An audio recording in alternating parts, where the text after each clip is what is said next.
Damn, we on fire today. Don't blink, it's your boy Ink in this warm weather. We're about to do episode number 3 of the game Fury. And again, we're gonna continue with Majora's Mask because it's my favorite game.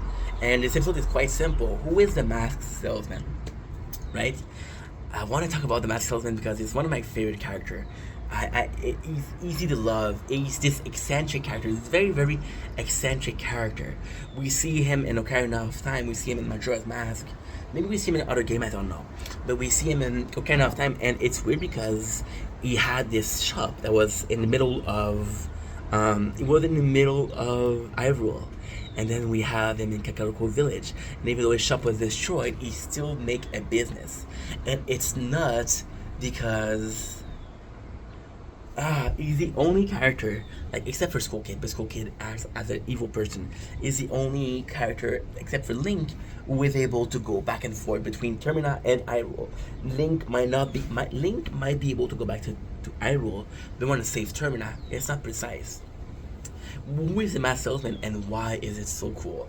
When you look at the when you look at the Skyward Sword, right, intro, you're seeing Ganon and you're seeing the mice surrounded by people. One of them looked like Happy Mask Salesman. When you go in the moon to fight the final boss, the kid looked like Mask Salesman, right? Which is nuts. It's absolutely phenomenal. But there's also this belief that the Mask Salesman is a spirit, and here's the reason why. This is why I believe he's a spirit. The reason why I believe he's a spirit is because Link never got to be a kid. He always wanted that, and in Termina, he had a chance to be this kid. Oh, I got bitten by a mosquito. He had a chance to be a kid, and there's not a lot of end of kids playing. There's one kid that don't care enough time playing, and he's the guy in a cemetery. And the first thing you sell him is a mask. We have the guard next to the Goron, and he buys a mask for his kids. So Link might associate mask with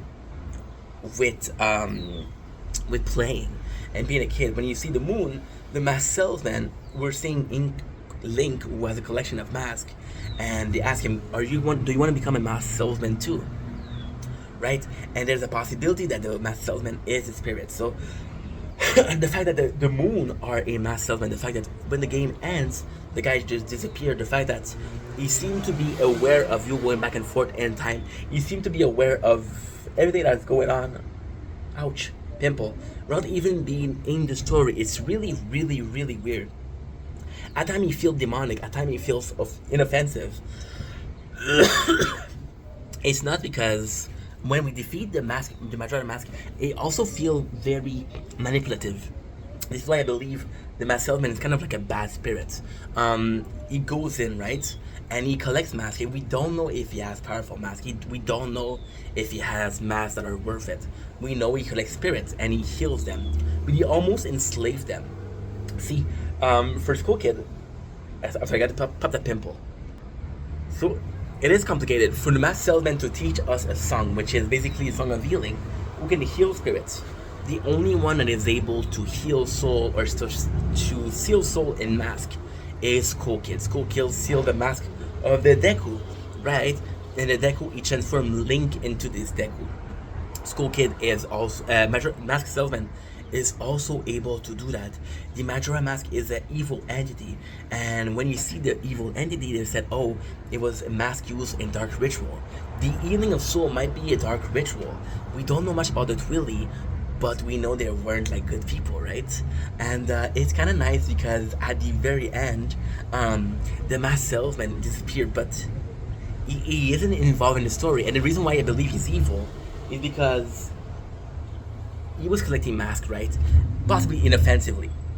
I'm not saying he was always evil, but then he fell into Termina looking for mask, and he found the Majora's Mask, and he found the power of the Majora's Mask. The reason why I'm saying he's evil, he kind of manipulates Link into this Majora Mask because he finds it as such a special mask, such an amazing mask, and he says, oh, well, he goes into the forest and gets the mask stolen by Skull Kid, and then he realized the mask is evil. There's not a proof where we're seeing the mask salesman, right? Wear the mask or be aware of Majora's Mask power. We know he's aware of the power, and we know he's afraid of it. And I believe that because he's afraid of it, he couldn't control it, right? And then when we finish the game, the first thing the Majora Mask, the mask, oh, I'm tired, it's hot. The mask salesman does, he picks up the Majora's Mask. Doesn't care. As soon as he has it, he kind of leaves. And that's why I believe he kind of used us. He kind of used us to get this relic for his collection. There's no nefarious intent. We don't hear about him. He's not a main character in most games. I think he only appears in 2 games, which is Ocarina of Time and Masks and Majora's Mask. But there's time where he feels, and I guess the Majora Mask thing is that it's all about perception. We see him as this very mysterious. There's a lot of things that we can't explain with him. He's almost as mysterious as Link.